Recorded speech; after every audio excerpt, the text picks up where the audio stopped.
2025년 11월 16일 영상을 찍겠습니다.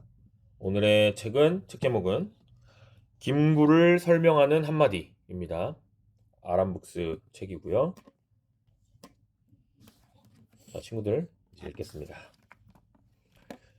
1945년 서울 거리에 사람들이 쏟아져 나왔어. 모두들 덕수궁으로 가고 있었지. 김구가 돌아왔대요. 덕수궁에서 임시정부 환영잔치가 열린다는군? 잔치상을 엄청나게 차렸대요. 어서 가봐요. 덕수궁 석조전 앞은 수많은 사람으로 북적였어. 서울 사람들은 여기 다 모였나 봐요. 아니, 김구가 대체 어떤 사람이기에 이렇게 사람들이 몰려든 거야? 김구는 우리나라 독립을 위해 모든 것을 바친 독립운동가예요.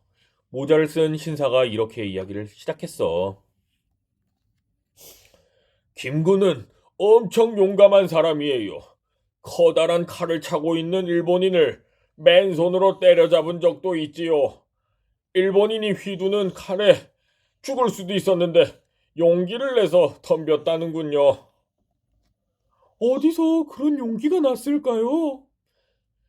일본이 명성황후를 무참히 죽인 뒤였거든요. 나라의 어머니를 잃은 슬픔에 복수를 하겠다고 용기를 낸 거지요. 겨우 21살이었는데 대단하네요. 김구 선생은 용감하기만 한 분이 아닙니다. 똑똑하고 지혜로운 사람이지요. 이번에는 갓쓴 노인이 입을 열었어.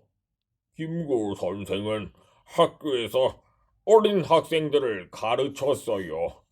나라를 튼튼하게 하려면 아이들을 잘 가르쳐야 한다고 생각한 거예요. 사람들은 맞는 말이라며 고개를 끄덕였지. 그뿐만이 아니에요. 김구 선생이 땅 주인을 대신해서 농부들에게 논밭을 빌려주는 일을 할 때였지요.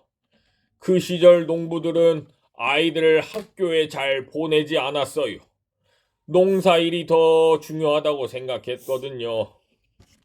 그래서 김구 선생은 좋은 생각을 해냈어요. 아이를 학교에 보내는 농부에게 논밭을 더 빌려주기로요. 이야기를 한참 듣던 사람들은 무릎을 탁 쳤어. 역시 참 현명한 분일세. 또 김구 선생은 겸손하고 욕심이 없는 사람이에요. 갓쓴 노인이 말을 이었어. 독립운동을 하려고 중국 상하이로 가서는 임시정부를 찾아가 문지기를 시켜달라고 했대요. 더 높은 자리에서 일할 수도 있었지만 가장 낮은 자리에서 일하겠다고 한 거지요.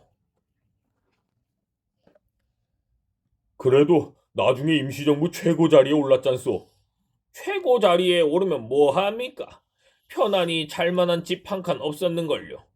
이 집 저 집 다니며 잠도 얻어 자고 밥도 얻어 먹었대요.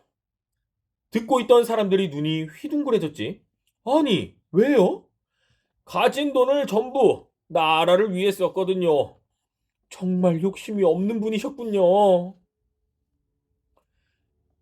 김구 선생님은 포기를 모르는 사람이에요. 이번에는 한복을 입은 여인이 말했어. 임시정부 살림이 어려워지자 많은 사람들이 떠났어요.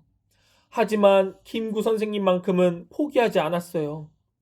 외국에 사는 우리나라 사람들에게 편지를 보냈지요. 독립운동가들이 아직도 애쓰고 있다고 말이에요. 그랬더니 기적 같은 일이 일어났지요. 어떤 기적이요? 사람들이 묻자 어머니가 흐뭇하게 웃으며 대답했어. 사람들이 임시정부에 돈을 보내기 시작했어요. 독립운동에 써달라고 말이에요. 그렇게 모은 돈으로 군대를 만들었지요. 일본군과 싸울 힘을 조금씩 키우고 있었군요.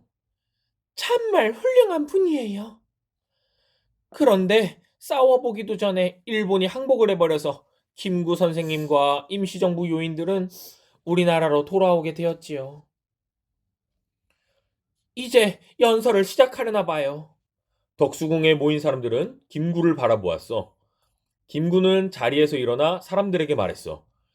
꿈에 그리던 독립을 이루었지만 우리나라는 남과 북으로 갈라지고 말았습니다. 이건 우리 민족의 비극입니다. 남과 북의 통일을 위해 힘을 모아야 합니다.